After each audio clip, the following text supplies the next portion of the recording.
Terima segala pujian dan hormat. Terima kasih Tuhan.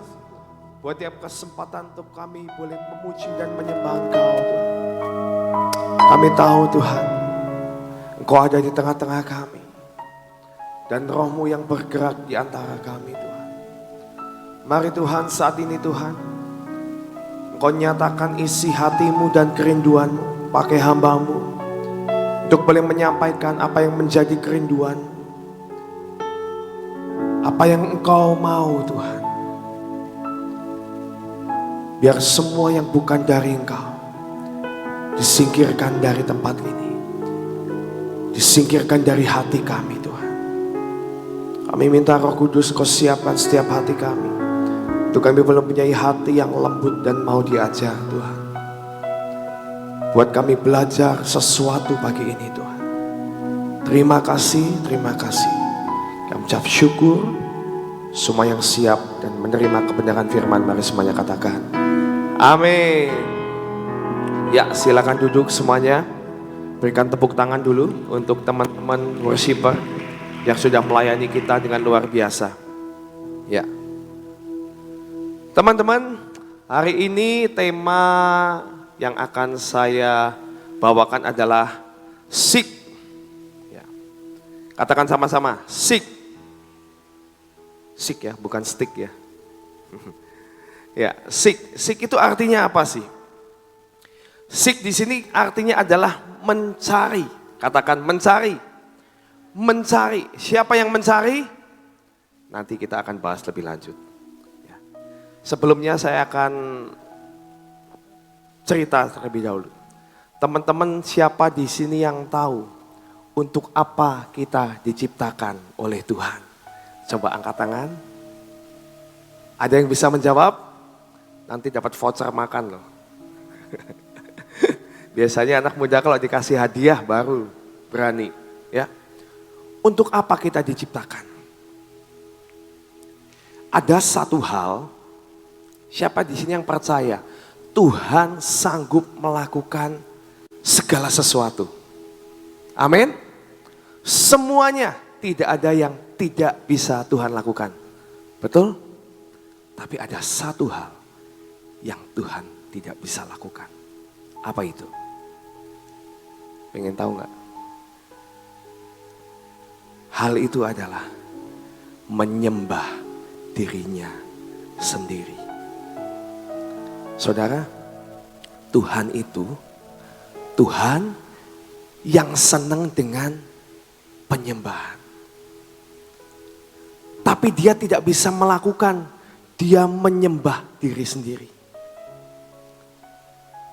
Nah, ini yang Tuhan cari di dunia ini. Yaitu apa? Manusia.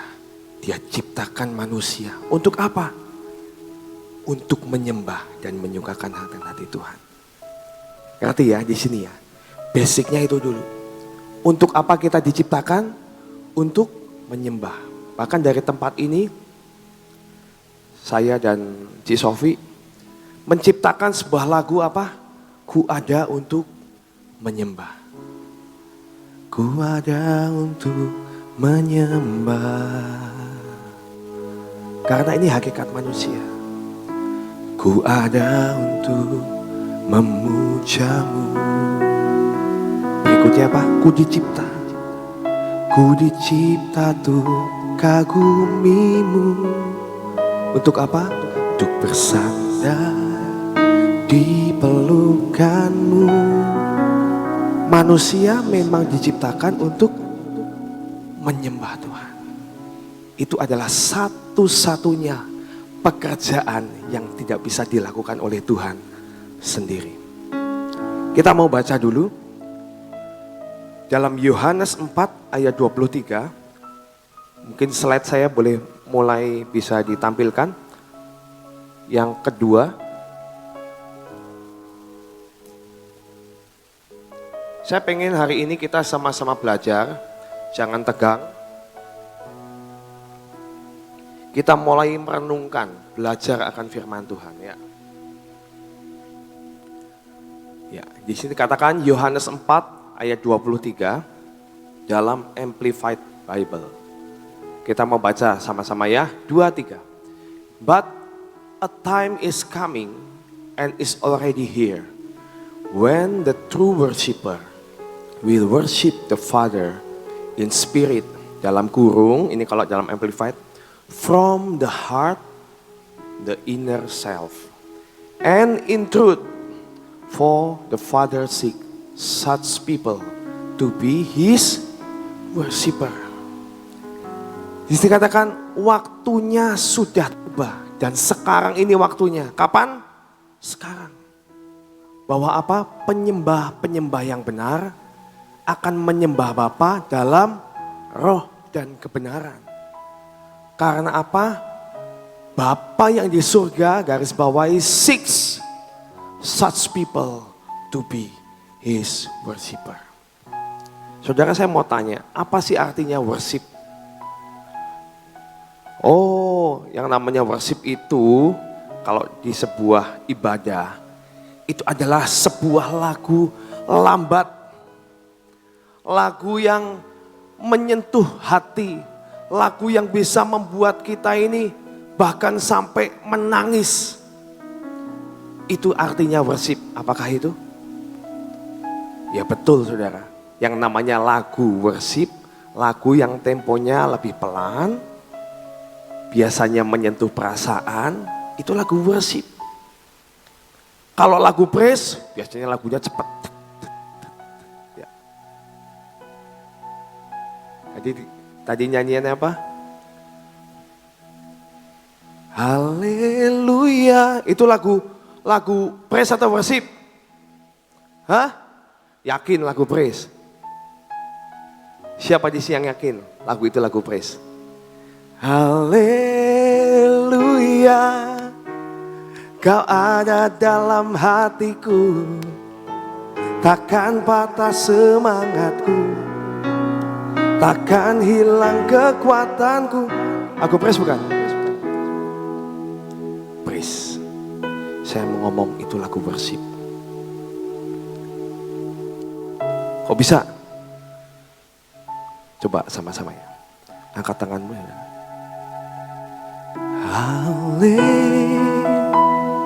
Haleluya, Kau ada dalam hatiku, takkan patah semangatku, takkan hilang kekuatanku.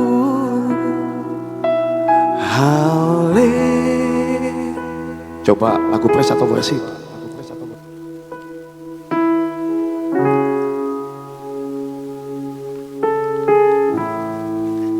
Kalau arti menyembah cuma didefinisikan dengan tempo yang cepat atau tempo yang lambat. Semua lagu bisa. Mau dibikin lagu cepat, mau dibikin lagu lambat. Apakah Tuhan suka dengan lagu lambat? Mungkin ada di sini worship leader yang berkata, aku mau nyanyinya lagu lambat aja. Karena kalau lagu lambat biasanya langsung naik cepat di hadapan Tuhan. Kalau lagu cepat belum tentu. Biasanya gitu kan, paling gampang. Kalau yang WL ini yang jujur ya, saya juga mengalami waktu saya belajar menjadi seorang WL. Kalau lagi mentok, kita bingung nih, ngeflow nih. Lagu yang paling kepikiran pertama kali, paling gampang. Lagu apa? Lagu lambat, lagu worship. Hosanna in the highest, let our King be lifted up. Biasanya kalau lagu worship, jemaat gampang mengikuti. Atmosfer Tuhan lebih cepat naik. Sepertinya seperti itu. Tapi itu bukan arti dari worship. Di sini dikatakan Tuhan suka lagu praise, lagu worship, semuanya Tuhan suka. Tapi yang Tuhan lihat bukan lagunya. Tapi yang Tuhan lihat adalah apa? Hati kita. Tuhan itu menyelidiki hati kita. Next. From the heart. Katakan ya tadi ya.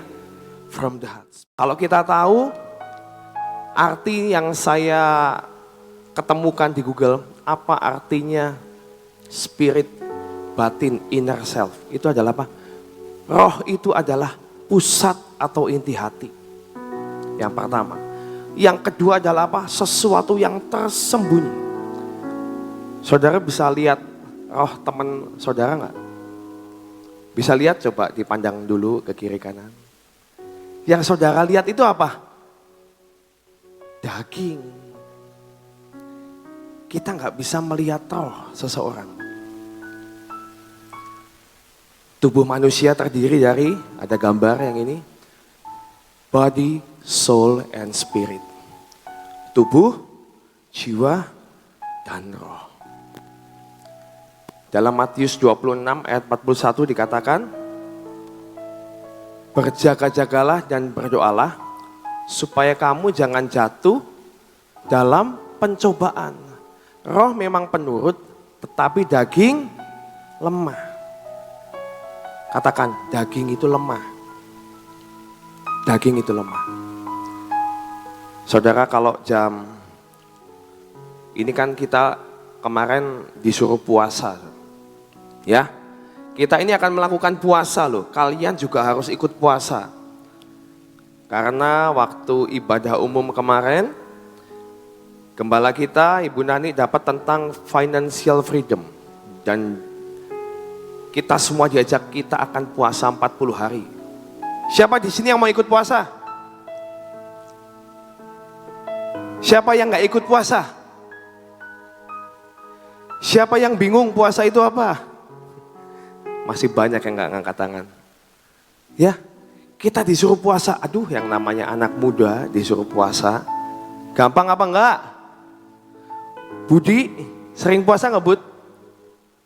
Wah iya, kok Budi mah sering puasa. Kelihatan, dari badannya kelihatan suka puasa. Ya, Steve, suka puasa gak Steve? Cuman ngacung jempol aja ya. Biasanya kalau kita disuruh puasa itu tujuannya apa sih? Puasa tujuannya apa? Menahan lapar. Ya betul. Menahan apa? Sebenarnya menahan kedagingan kita. Mengalahkan kedagingan kita. Karena apa? Puasa itu capek. Pagi-pagi mungkin gak apa-apa ya. Kalau biasanya puasanya kan waktunya ini dari makan malam sampai jam 12 siang. Ya. Kalau pagi-pagi mungkin kalian skip breakfast masih oke lah gitu. Tapi coba kalau kalian puasa skip breakfast biasanya jam 10 kalau yang di sekolah ya. Ngelihat di kantin tuh, istirahat kantin jam berapa sih istirahat sekolah? Hah? 9.30. Keluar dari kelas tiba-tiba ding ding ding ding ding ding. Ya. Teman-teman kalian yang nggak puasa, wah minum-minumnya panas banget nih. Cirebon lagi panas banget. Aku pengen minum yang segar-segar. Saya mau minum yang es kopi enak mungkin. Dan saudara pas lagi puasa, ngelihat teman-teman saudara puasa sendirian. Aduh, udahlah, kan minum aja nggak apa-apa. Minum susu misalnya. Minum aja nggak apa-apa lah. Kan saya kan nggak makan, cuman minum aja. Nah, biasanya kalah tuh benda tuh. Langsung banyak excuse. Aduh, udah jam 11.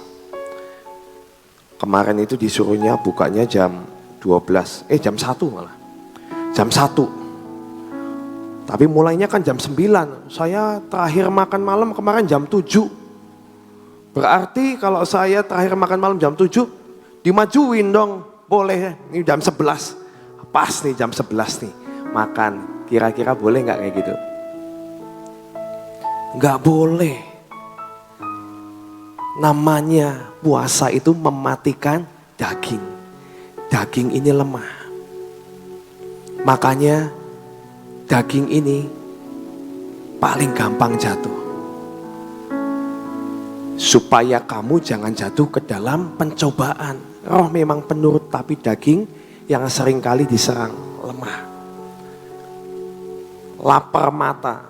Mata ini ya kalau udah lihat kepengen sesuatu, aduh, susah nahan dagingnya. Ya. Jiwa ini kalau roh kita nggak kuat, ini juga bisa diserang. Makanya banyak orang yang sakit jiwa. Sakit itu di jiwa. Kalau orang di sini ngomong gila, gitu. Orang gila. Rumah sakit jiwa. Kenapa? Karena dia nggak bisa, rohnya itu lemah. Dagingnya diserang, jiwanya nggak kuat. Nah, di sini dikatakan yang penting adalah kita harus membangun yang di dalam, yaitu roh. Saat tim praise and worship mempersiapkan segala sesuatu, mana yang lebih penting? Aransemen lagu, kunci dan semuanya, atau roh dari setiap pelayan? Mana yang lebih penting? Roh lebih penting. Yang aransemen itu penting gak? Penting gak? Siapa yang jawab gak penting? Coba angkat tangan. Ada yang jawab gak penting? Tadi ngomong ada yang, saya tahu di sini ada yang jawab gak penting gitu. Hah? Penting. Tapi bukan esensinya, bukan itu. Saudara, jangan harap kalau musik di sini misalnya, yang penting rohnya kuat. Musik gak penting, salah kunci gak penting. Saudara, kita yang dengerin, jemaat yang dengerin, begitu denger, jreng musik gak karu-karuan, nada gak pas, nyanyi gak pas, enak gak kira-kira? Bisa menikmati gak? Gak bisa. Kemarin di grup SMA saya, ada teman saya. Tiba-tiba dia ini gak tahu, kayaknya terobsesi untuk menjadi penyanyi. Mukanya bukan tampang penyanyi lah pokoknya. Mukanya itu kayak dosen, kayak guru, pakai kacamata, formal gitu ya. Senangnya nyanyi. Tiba-tiba kemarin dengan PD-nya dia mengirim rekaman lagunya. Dia di studio, sedang di studio, terus sama grup, ada yang main bass, ada yang main gitar, ada yang main drum. Terus dia bawa catatan fotokopi gitu. Fotokopi, kameranya dari belakang gini kan, terus ya, oke. Ini main di kunci apa? Kunci ini ya? Oh iya, oke. Nyanyi ya saudara.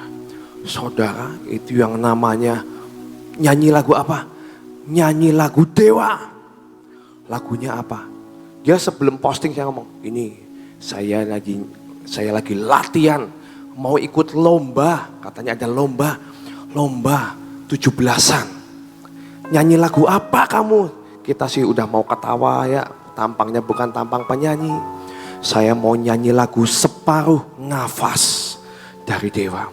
Terus teman saya langsung komen, kamu perlu oksigen gak? Saya kirimin. Jangan-jangan kamu nyanyi dengan separuh nafas, kamu pingsan. Saudara, dengan PD, enggak, saya ini nyanyinya cuman turun setengah oktav di bawah once katanya. Di bawah once, iya, cuman setengah kamu turun. Iya, cuman setengah aku. Cita-citaku, saya mau nyanyiin lagu Dewa dengan nada dasar seperti once dan lebih baik. Wow, luar biasa.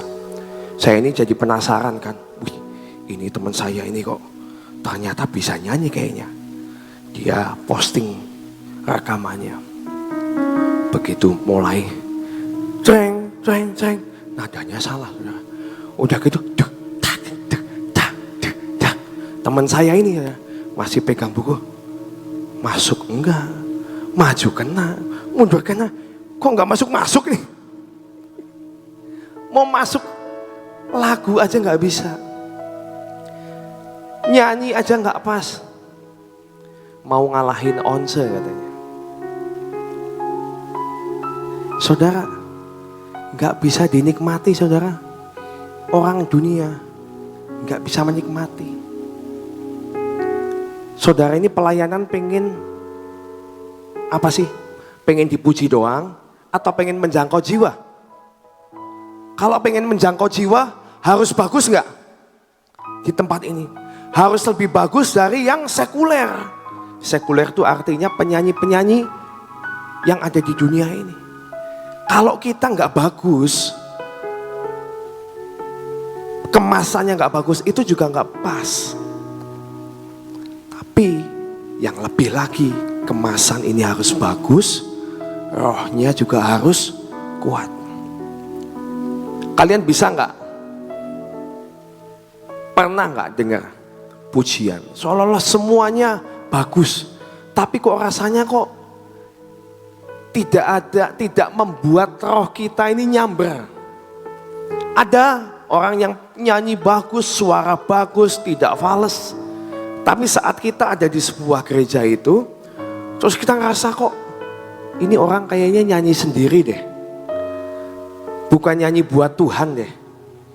Ini nyanyinya itu gimana ya?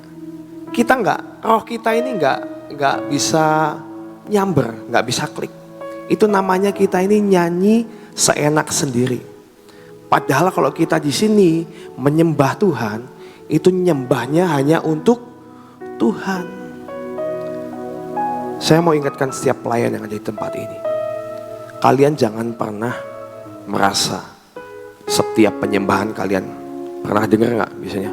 Aduh, lagunya nggak naik nih, lagunya nggak ngangkat nih. Aduh, langsung komplain. Tadi kamu main ininya salah nih, kamu keyboardnya kayaknya salah sih, ininya sih, pengulangannya lupa kan, gini. Mulai menyalahkan orang lain. Padahal esensinya bukan itu. Jemaat diem itu belum tentu jemaat itu tidak dilawat oleh Tuhan, benar gak? Apakah kalau dilawat Tuhan harus nangis-nangis? Enggak dong. Dilawat Tuhan dapat sukacita mungkin malah. Wow, aku dapat kelegaan, sukacita, kebebasan. Itu yang pengen didapatkan oleh setiap jemaat. Jadi jangan pernah pikir, aduh kalau jemaatnya sepi, teman-teman gak ada yang lompat-lompat, berarti gak ngangkat. Salah. Yang penting adalah kita menyukakan akan hati Tuhan. Amin. Ya. Bagaimana cara melatih roh supaya roh ini kuat? Yang pertama apa? Baca Alkitab. Makanan roh itu apa? Tidak ada yang lain. Firman Tuhan. Kenapa saya anjurkan kalian baca Alkitab?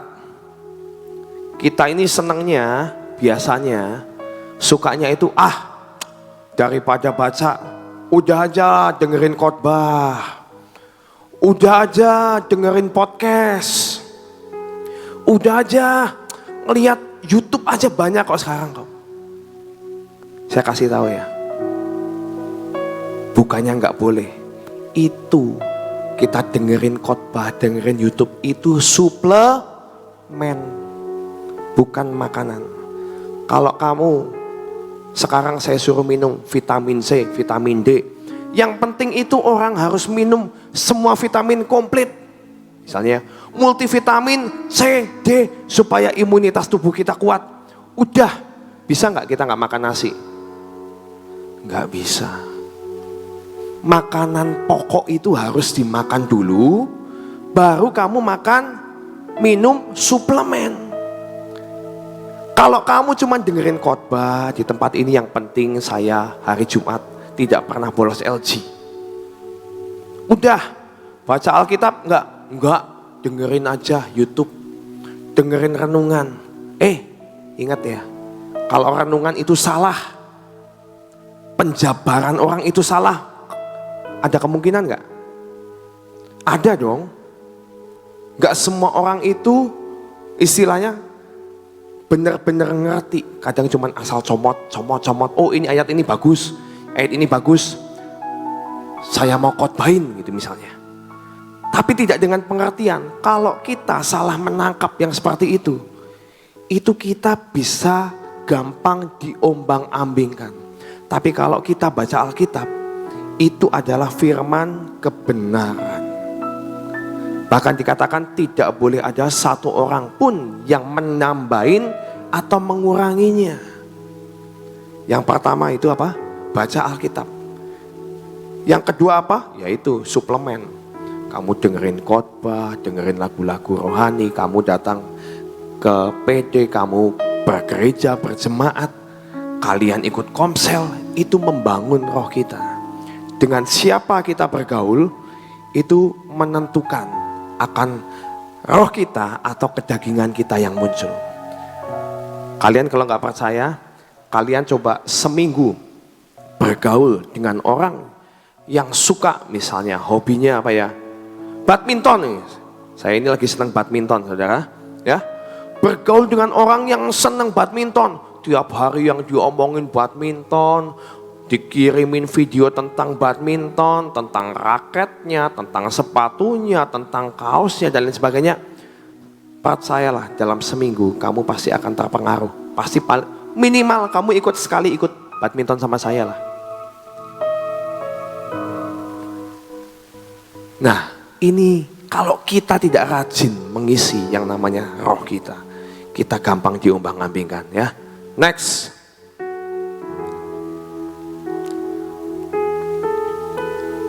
Matius 7 ayat 15 sampai 16. Waspadalah terhadap nabi-nabi palsu yang datang kepadamu dengan menyamar seperti domba, tetapi sesungguhnya mereka adalah serigala yang buas. Dari buahnya lah kamu akan mengenal mereka. Dapatkah orang memetik buah anggur dari semak duri atau buah ara dari rumput duri? Teman-teman, yang namanya penyesat hari-hari ini tidak lahir dengan seorang pembicara yang menakutkan, menyeramkan, atau sesuatu yang membuat kita takut, ini pasti penyesat, ini pasti orang jahat. Jangan salah, sekarang itu yang namanya penyesat itu kemasannya bagus semuanya.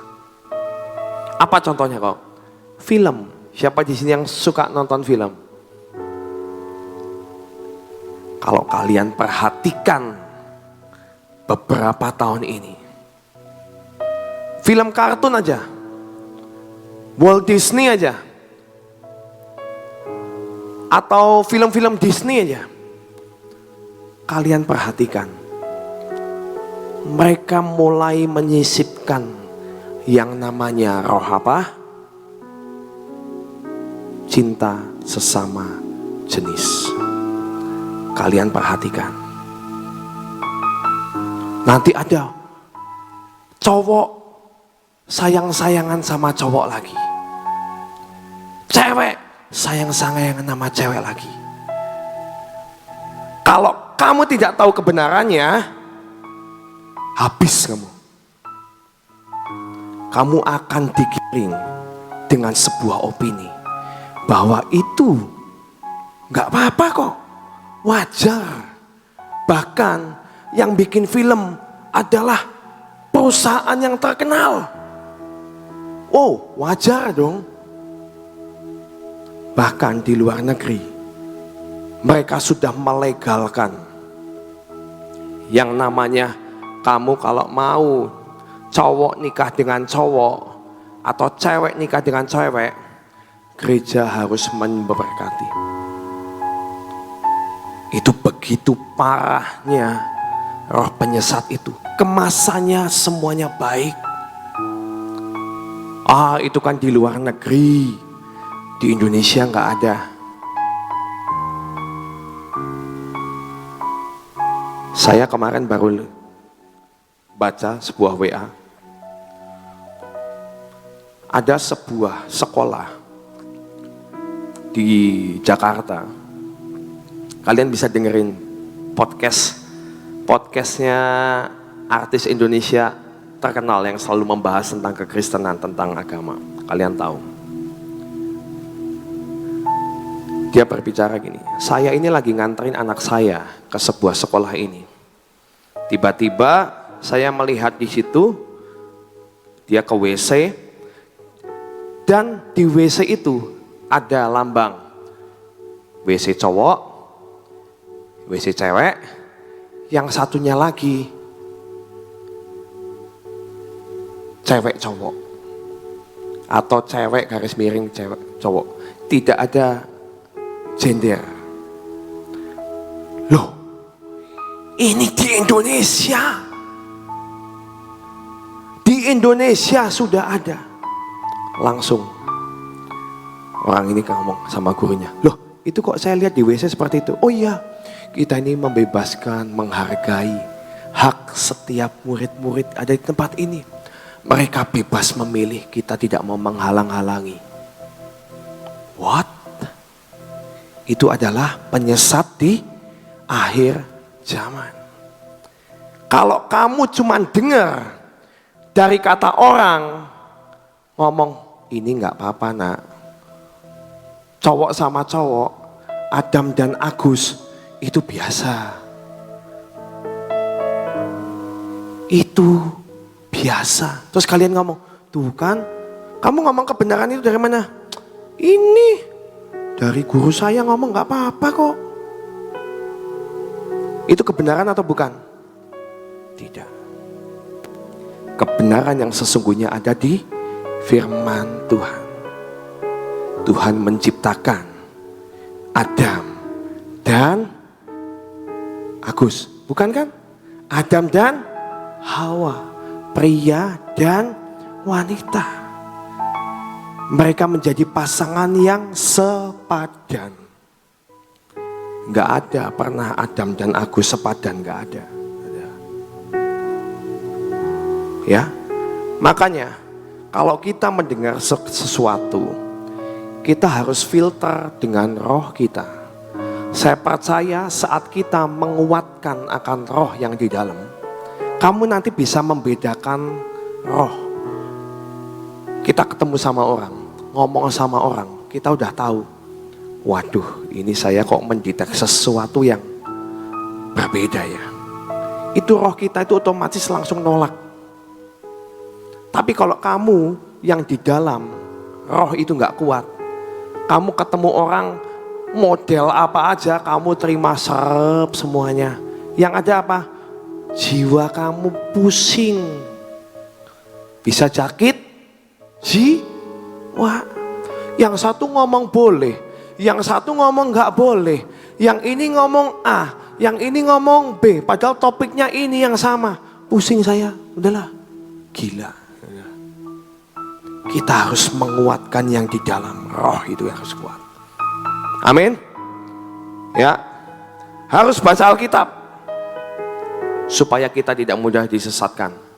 1 Timotius 4 ayat 1 sampai 2. Tetapi roh dengan tegas mengatakan bahwa di waktu-waktu kemudian ada orang yang akan murtad lalu mengikuti roh-roh penyesat dan ajaran setan oleh tipu daya pendusta-pendusta yang hati nuraninya memakai cap mereka. Saudara, hari-hari ke depan bukan hari yang lebih baik, hari yang gelap. Kalau kita tidak punya terang itu, yaitu Yesus sendiri yang ada dalam hidup kita nggak bisa loh jalan ke depan ini. Kita bakal nabrak ke sana ke sini, ke sana ke sini. Kita harus punya terang, yaitu apa? Firman Tuhan. Ada lagunya kan? Firman-Mu pelita bagi kakiku, terang bagi jalanku. Apa yang menerangi? Firman Tuhan. Kalau engkau sedang bingung, engkau galau, baca firman lebih banyak lagi. Nanti roh Tuhan akan berbicara lewat ayat demi ayat, firman demi firman. Aduh, aku tuh baca tuh gak ngerti loh kok. Sama, saya juga gak ngerti.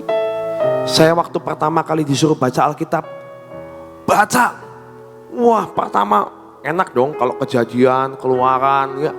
Tapi udah yang namanya mulai imamat, nggak ngerti ya.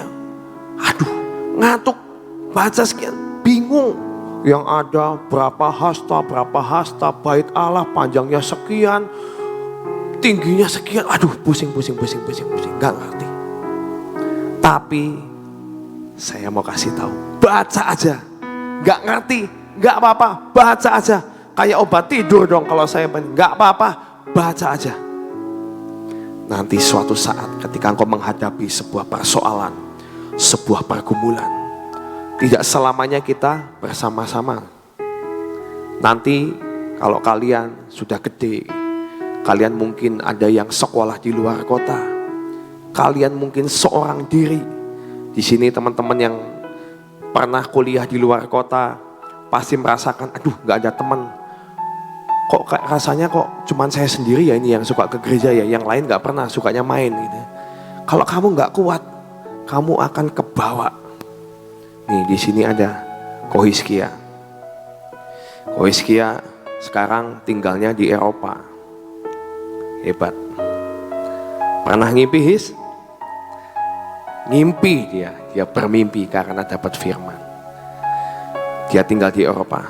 Jangan bayangkan tinggal di Eropa itu, kekristenan di sana sangat luar biasa, atau maksudnya apinya sangat luar biasa. Saudara, saya katakan, di Eropa banyak gereja yang sekarang dijual, dijadiin tempat dugem. Gereja tutup, dibikin apa? Restoran. Karena apa? Karena tidak ada yang pergi ke gereja. Saudara bayangkan saat engkau dikirim ke sebuah negara yang kekristenannya, api kegerakannya tidak ada, dan engkau di sana tidak mencari Tuhan dengan sungguh-sungguh. Saya dikasih tahu teman saya, paling dalam waktu 1 tahun kamu akan habis. Cahaya kamu, terangnya itu habis, berat banget. Saya ngucap syukur, Ko Hizkia saat dia pulang langsung datang ke tempat ini. Mau apa His? Kemarin dia datang ke Cell Group Life Tree. Saya ini kalau datang ke Cirebon, saya pasti pengen didoakan. Kenapa? Saya pengen ngecas. Handphone kalau nggak dicas mati nggak? Hidup kita kalau nggak sering-sering dicas sama Tuhan, mati. Dia ngomong, aku pengen datang ke persekutuan, datang. Tujuannya apa? Dapat firman, mumpung di sini apinya gede, gampang banget carinya. Aduh, semuanya dilalap. Supaya apa? Untuk persediaan. Saat dia kembali ke sana, apinya tidak pernah padam. Streaming nggak His? Streaming terus kan? Tuh. Dimanapun kalian ditempatkan, terus kejar Tuhan. Bangun roh ini. Ini kesaksiannya luar biasa. Nanti disuruh kesaksian sendiri aja. Di sana dapat yang namanya promosi Tuhan yang dahsyat banget. Ajaib. Dan saya percaya saat kita mencari perkenanan Tuhan yang ajaib, setiap pintu-pintu itu dibukakan. Ya. Oke, next. Nah, penyembah yang sejati itu seperti apa? Bisa dibayangkan? Kita mau baca dalam Bilangan 32 ayat 11 sampai 12. Bilangan 32 ayat 11 sampai 12. Saya baca ya. Bahwasanya orang-orang yang telah berjalan dari Mesir yang berumur 20 tahun ke atas, ini tentang keluarnya bangsa Israel dari Mesir ya, menuju ke tanah Kanaan. Tidak akan melihat negeri yang kujanjikan dengan bersumpah kepada Abraham, Ishak dan Yakub. Oleh karena mereka tidak mengikut aku dengan sepenuh hatinya, kecuali Kaleb bin Yefune, orang Kenas itu, dan Yosua bin Nun, sebab keduanya mengikut Tuhan dengan sepenuh hatinya. Siapakah Kaleb? Yosua dan Kaleb. Yosua dan Kaleb adalah dua pengintai yang mempunyai hati yang berbeda dibanding dengan ke-10 lainnya. Saat bangsa Israel mengirimkan 12 pengintai Dan mereka datang ke Kanaan, melihat semua keadaan yang ada di sana, melihat semua hasil panen yang luar biasa. Tapi mereka juga melihat yang namanya ada orang-orang raksasa yang mendiami akan tanah Kanaan itu. Dan saat mereka pulang, laporan, siap bos, lapor. Apa yang kamu lihat di sana? Ke-10-nya lihat, aduh kamu ini ya ngirim ke saya katanya tanah perjanjian. Gak mungkin kita pasti kalah. Itu rumahnya raksasa. Gak mungkin kita bisa merebut. Yang ada kita datang ke sana mati deh. Gede-gede semua badannya. Nah, tapi Yosua dan Kaleb, dia berkata yang berbeda. Aku percaya hasil panennya itu luar biasa. Tuhan kita dahsyat, ajaib, baik, luar biasa. Saya percaya tanah Kanaan itu adalah bagian kita. Dua orang ini walaupun secara kuantitas mereka kalah suara 2 dibanding 10, cuman 1/5. Mereka gak gentar, aduh jangan-jangan kalau gue ngomongnya gini nih, ntar gue dikeroyok nih sama yang 10 nih, pulang habis nih. Enggak. Dia tetap berani memperkatakan kebenaran. Dan ngomong, ini betul. Yang Tuhan perkatakan adalah negeri yang luar biasa. Kaleb itu artinya apa? Anjing. Kaleb itu anjing. Ya. Kelebihan anjing itu apa? Yang ada di pikirannya hanya bersama dengan tuannya. Ini adalah gambaran dari penyembah yang sejati. Saya punya anjing pudel. Ini bukan anjing saya. Ya, lucu banget tapi ini anjing. Ya, saya punya anjing pudel. Dari sejak kecil sebenarnya waktu saya adopt si anjing ini, saya itu yang memperhatikan. Aduh. Saya ya yang namanya bersihin, mandiin, buangin kotorannya. Kan masih kecil, dia masih belum bisa diajar. Jalannya aja masih, matanya aja masih belum terlalu kelihatan. Kalau kayak lama, cuman lucu, cuman gitu aja.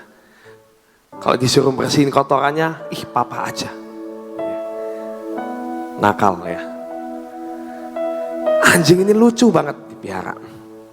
Nah, karena saya kalau siang suka kerja ya, keluar kerja yang di rumah Cik Sofi. Cik Sofi ini yang ngasih makan, rajin ngasih makan dan lain sebagainya. Dan lama-lama anjing ini cuma punya satu tuan. Anjing itu cuma punya satu tuan. Dalam keluarga, perhatikan kalau kalian punya anjing di rumah, tuannya itu cuma satu. Pasti ada yang selalu dipilih oleh dia. Anjing saya namanya Abon. Abon sayang gak sama saya? Sayang. Kalau saya datang ini kan, ayo, wah dia main sama saya. Tapi begitu Cik Sofi datang, kecil, dia akan lari meninggalkan saya. Dan dia akan nyamperin Cik Sofi. Walaupun Kayla datang sekalipun gak digubris. Tetap sama Cik Sofi. Manja banget yang namanya anjing saya. Ini pernah, saya biasanya kalau lagi nonton TV gitu ya, anjing ini nih manja banget. Tiba-tiba duduk, selalu pengen nempel-nempel nih, tidur di pangkuan saya, tidur sampai ketiduran. Sofi waktu itu lagi pergi keluar. Tiba-tiba waktu Cik Sofi pulang, ini mobil yang datang nih, yang belum kelihatan orangnya. Saya aja belum dengar, nggak ada klakson, nggak ada apa. Tiba-tiba anjing saya yang lagi tidur, tiba-tiba, huff, gitu. Saya tahu, wah ini berarti tuannya datang, pasti. Coba tak diemin, saya buktikan. Bener nggak lama, klotek, pintu dibuka dan Cik Sofi datang. Baru klotek, anjingnya langsung lari keluar ngejar, nyambut tuannya. Itu kelebihan anjing. Mungkin aduh anjing najis. Apa sih? binatang apa sih ini sih? Tapi dia punya sifat yang luar biasa. Dia cuman punya satu Tuhan. Dan dia selalu menanti-nantikan kehadiran Tuhannya. Kalau Tuhannya nggak ada, gelisah dia. Udah sama saya dielus-elus, dikasih makan. Ayo duduk sini. Tetap tuh nyarinya.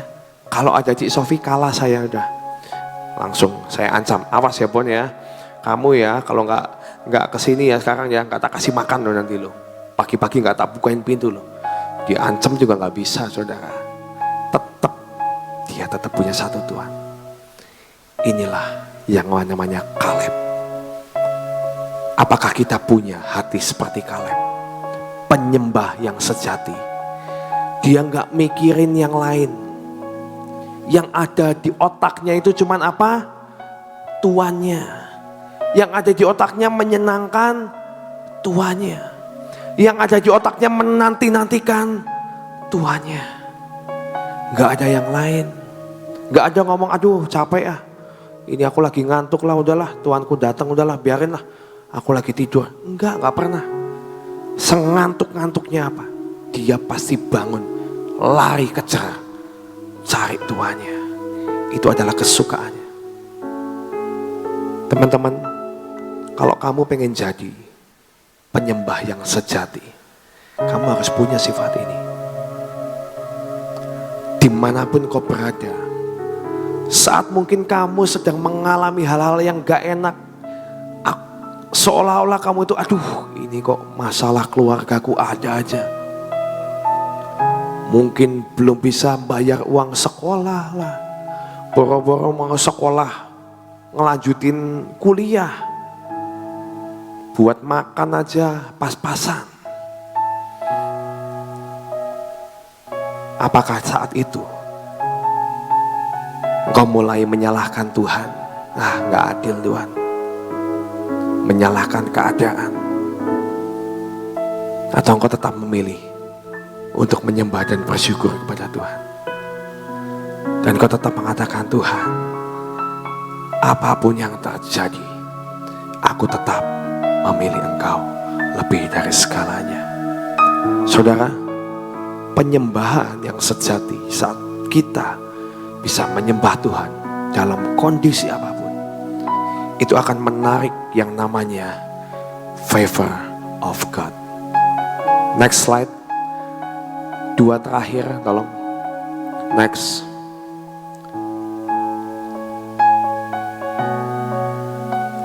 Ya. Mengejar perkenanan Tuhan. Seperti Daud, ketika dia mengalami yang namanya anaknya hasil perbuatan yang memalukan dengan Bersheba, dia selingkuh. Dan dia mempunyai yang namanya seorang anak, dan anak itu mati. Yang ada keluar di mulutnya Daud apa? Saat dia ditegur oleh Nabi Nathan.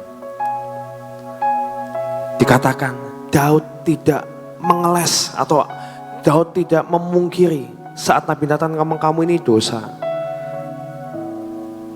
Kamu harus menanggung semua akibatnya. Daud tidak menghindar dan tidak menyalahkan, kok gitu sih Tuhan? Kan aku raja, aku bebas dong, punya istri banyak gak apa-apa dong, punya selir banyak, bebas dong raja. Kok aku ditegur gitu sih? Kok aku didapat, istilahnya dapat hukuman seperti ini? Enggak. Daud saat ditegur, dia cari perkenanan Tuhan dan berkata, ya Tuhan ampuni aku yang berdosa ini. Aku minta biar aku ini jatuh di tangan-Mu. Gak mau di tangan raja-raja dibunuh, enggak Tuhan. Sesuai kehendak-Mu, aku pengen jatuh di tangan-Mu. Karena lebih enak saudara, mengejar perkenanan Tuhan. Sampai Daud dikatakan, dia adalah orang yang sangat mengerti hati Tuhan. Daud pernah berbuat dosa enggak? Banyak. Bunuh orang juga bunuh orang. Perang kan bunuh orang, benar enggak? Dosa nggak? Dosa. Tapi kok bisa Tuhan ngomong a man after God's own heart? Karena apa? Saat ditegur, dia mau langsung bertobat. Koreksi. Mungkin kalian saat ditegur oleh orang tua kalian, oleh guru kalian, apakah kalian meresponinya dengan ngeles? Enggak, ini karena adikku misalnya. Saya mengajar Kayla. Waktu itu ada hal-hal yang cukup menggelitik hati saya dan Ci Sofi. Karena Kayla ini kalau saya tegur atau Ci Sofi tegur, lalu ngomong menyalahkan keadaan seringnya. Menyalahkan orang lain. Saya ngomong, Kayla, kamu harus belajar. Kan anak tuh harus dididik. Kalau saya mendiamkan, itu namanya saya nggak sayang. Tapi saat saya sayang dengan seseorang, saat orang ini berbuat salah, saya akan tegur. Itu yang namanya bapak, ibu. Jadi kalau kalian ditegur oleh orang tua kalian, dengerin. Yang ngomong, belajar menerima kesalahan. Kesalahan itu gak apa-apa. Kamu gak dosa istilahnya. Melakukan kesalahan itu wajar. Misalnya lupa bawa ke sekolah, lupa bawa buku pelajaran misalnya. Salah kan? Dihukum sama guru. Wajar. Gak apa-apa. Terima aja. Jangan terus, ini sih bukunya gak disiapin sih sama mama misalnya gitu. Kenapa gak diingetin? Nah itu namanya menyalahkan. Belajar kalau kita ditegur, simpan, oh iya aku salah. Ini karena kesalahanku. Tugas saya, kewajiban saya. Ya. Daud saat ditegur, dia langsung bertobat. Ya. Next. Perkenanan Tuhan. Kemarin waktu minggu lalu, next ya. Koloki di sini berbicara tentang apa? Favor of God and man. Penyembah yang sejati. Next. Penyembahan yang murni akan membuat mata Tuhan tertuju kepada kita dan melimpahi dengan perkenanan. Kalau kalian pengen perkenanan Tuhan, pengen berkat Tuhan, pengen yang namanya mujizat, kalian harus menjadi penyembah yang murni dan berkenan. True worshiper. Saat seorang yang lumpuh di kolam Bethesda, kalian sudah sering kan baca itu di Alkitab? Dia ini harus menunggu yang namanya air bergolak. Kalau airnya bergolak dan dia menjadi orang yang pertama nyemplung ke kolam itu, dia akan disembuhkan. Masalahnya yang pengen sembuh banyak, rebutan. Kolam Bethesda itu nggak gede, saya pernah lihat di sana. Kolamnya nggak gede, dan semua orang yang pengen kesembuhan, mereka itu duduk di pinggir kolam. Duduk di pinggir kolam. Begitu airnya tiba-tiba bergolak, langsung masuk, plung, sembuh. Kalian tahu, yang orang yang lumpuh ini menunggu menjadi yang pertama nyemplung ke air yang bergolak itu berapa tahun?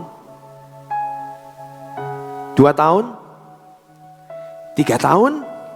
Berapa tahun? Coba ini soal CCA. Berapa tahun orang lumpuh menunggu sebelum disembuhkan? 38 tahun. Kalian umurnya berapa? Di sini ada yang umurnya 38 tahun? Enggak ada. Kalian hidup mungkin umur berapa? 15 kak, ada yang 20 kak, 25. Coba bayangkan orang yang lumpuh itu berarti sejak kalian lahir sampai saat ini umur kalian mungkin 25 tahun gitu ya, masih nunggu Mau nyemplung, kalau saya jadi orang lumpuh itu, mau nyemplung juga takut saudara. Bayangkan orang lumpuh misalnya, dah di pinggir kolam, lumpuh. Ya, banyak kan yang ada di pinggir jalan. Coba misalnya sini, Yohan, duduk sini. Dia ini cuman sakit mata. Dia sakit mata, pengen sembuh.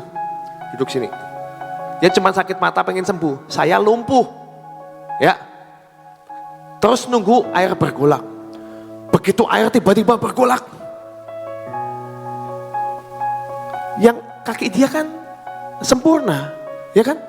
Begitu nyemplung, pleng. Oke, kalau dia nggak jadi yang pertama, nggak masalah dong. Paling cuman basah. Bener nggak? Saya orang lumpuh. Kalau saya nyemplung, saya nggak jadi yang pertama. Kelelep nggak saudara? Mau sembuh malah mati saudara. Pernah nggak sih saudara bayangin? Kenapa orang ini selama 38 tahun nggak berani nyemplung? Takut. Bahkan saat kesempatan itu datang mereka takut. Kalau aku nggak, thank you ya. Nanti badminton lagi ya. Kalau nggak jadi yang pertama bisa mati saudara. Bayangkan 38 tahun. Tapi waktu itu di suatu hari Yesus datang. Jalan-jalan aja. Tiba-tiba dia melihat seorang yang lumpuh. Dan orang ini tidak menyalahkan keadaannya, tidak menyalahkan teman-temannya. Nggak ngomong, bantuin aku dong, bantuin aku. Ya gue juga pengen sembuh. Gue lagi sakit mah nih, bentar. Yang penting gue sembuh dulu. Dia nggak nyalain, dia tetap nunggu. Dia tetap percaya pertolongan itu bisa datang kapan saja. Tuhan melihat hatinya. Tuhan melihat kerinduannya. Mungkin orang-orang ngomong, ini memang gak akan disembuhin lah. Sampai 60 tahun juga gak akan disembuhkan. Tuhan lihat kerinduannya saat dia tidak mengeluh. Tiba-tiba Tuhan ngomong, kamu pengen apa? Dia gak tahu ini siapa sih. Ini orang siapa? Tiba-tiba nanya, kamu pengen apa? Aku di sini. Saya ini pengen sembuh. Langsung jalan, bangkit, jalanlah, sembuh saudara.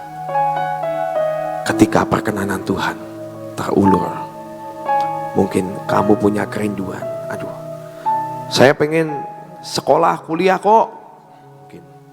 Tapi nggak ada uang, keluarga saya nggak ada uang. Percayalah. Jangan kejar, jangan bersungut-sungut. Tapi sembah Tuhan, senangkan hati Tuhan. Nanti Tuhan akan bukakan jalan. Kokoh Hizkia ini, dia gak pernah ngimpi bisa sekolah sampai ke luar negeri. Orang yang pintar banyak gak sih? Banyak. Gak cuma dia, yang lebih pintar dari dia banyak banget. Dia apply yang namanya beasiswa.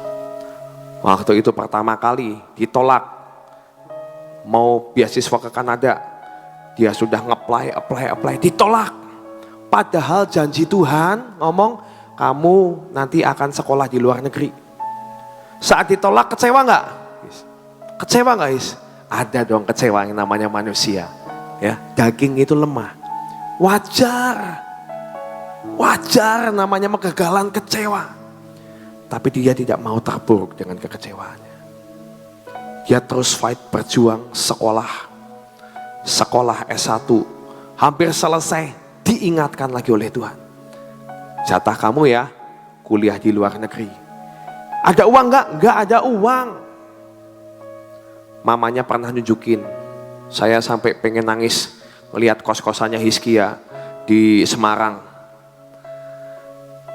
Dan waktu itu mamanya cerita, ini loh Hizkia waktu di Semarang tuh seperti ini.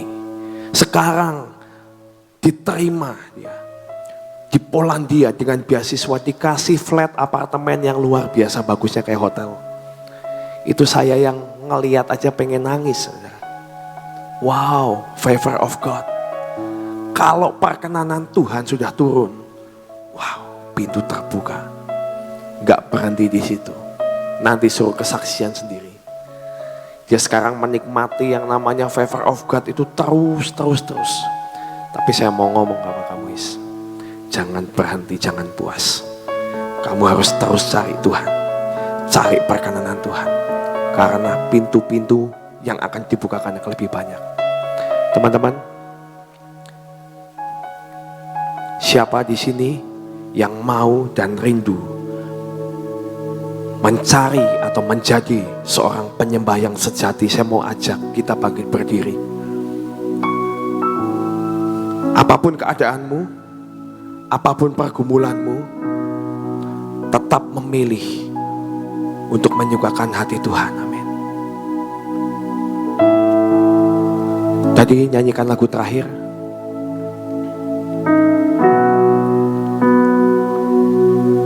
Lagu yang terakhir. Refnya ya.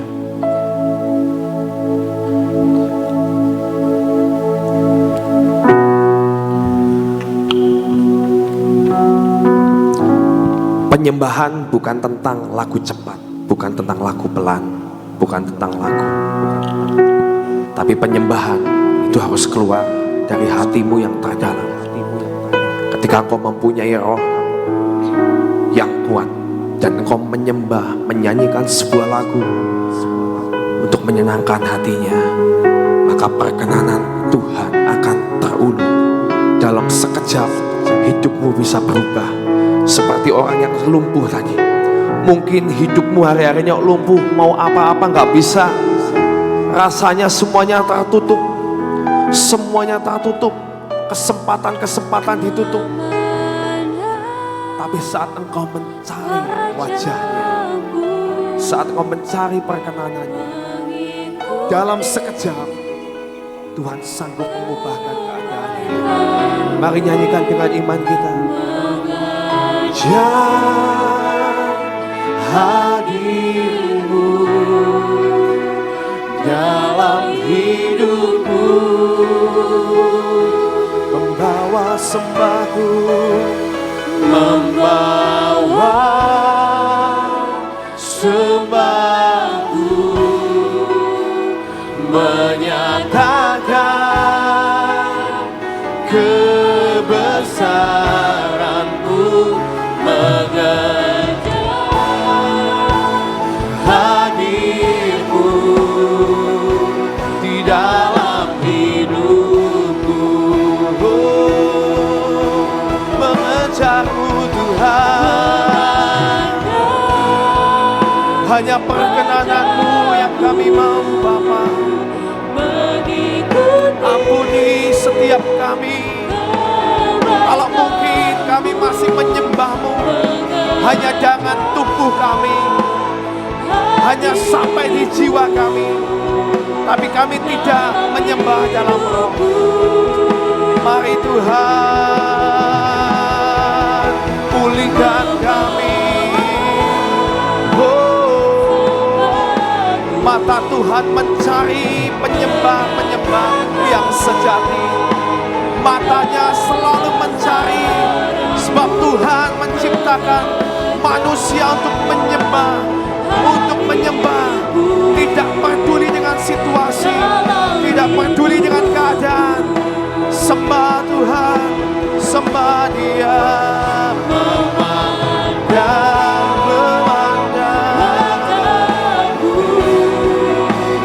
mengikuti kebaikan-Mu, mengejar hadir-Mu dalam hidupku. Ku bawa sembahku, sembahku, menyatakan kebesaran-Mu, mengejar hadir-Mu dalam hidupku. Tuhan, biar Kau yang memeteraikan setiap firman yang sudah disampaikan. bangkitkan penyembah-penyembah yang sejati. True worshiper, sebab sudah waktunya sekarang. Engkau yang membangkitkan setiap kami menjadi penyembah-penyembah yang berkenan di hadapan-Mu. Kami akan melihat setiap favor of God dinyatakan dalam hidup kami.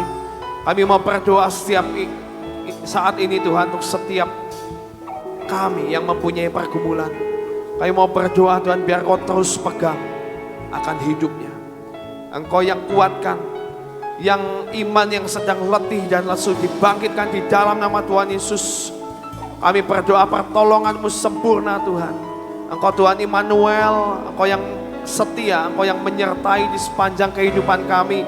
Kami percaya Engkau belum selesai dengan cerita kami. Dan kami percaya kami akan melihat saat perkenanan-Mu terulur atas hidup kami akan melihat banyak pintu yang dibukakan. Terima kasih Tuhan, kami terima setiap firman-Mu, kebenaran firman-Mu di dalam nama Tuhan Yesus Kristus. Semua yang menerima katakan amin.